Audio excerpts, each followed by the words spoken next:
If you tuned in for the Olympic ice skating in Russia earlier this year, you probably heard a piece of music written by Japanese composer Mamoru Samuragochi. Over the last 20 years, Samuragochi has worked his way to the top of the charts, composing for both symphony orchestra and video games alike. And he did it all while being completely deaf.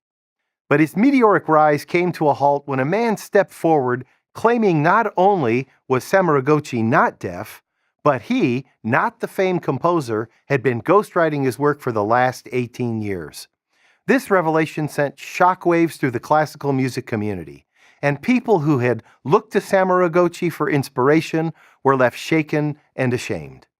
Now, I know that we all probably look to athletes, politicians, and theologians as models for how to live our life. But just because they're famous doesn't mean that they're somehow immune to stumbling. We are all human, and we live in a fallen world. When people fall, it shouldn't come as a surprise. Instead, it should point us back to the one who never stumbled. His name was Jesus, and he said this: "I am the way, and the truth, and the life. No one comes to the Father except through me."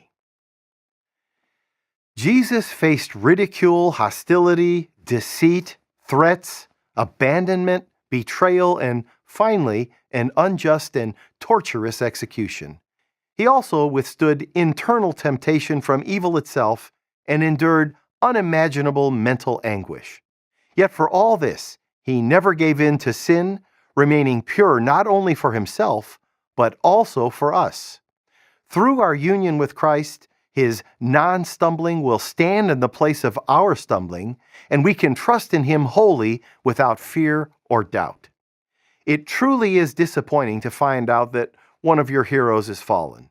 And for those who held Samuragochi in high regard, I hope they won't be turned away from the artistic beauty found in classical music. But more than that, I hope all of us in our stumbling will remember to turn to the one who has promised never to lie to us, and by his truth has brought us back into communion with our loving Father God.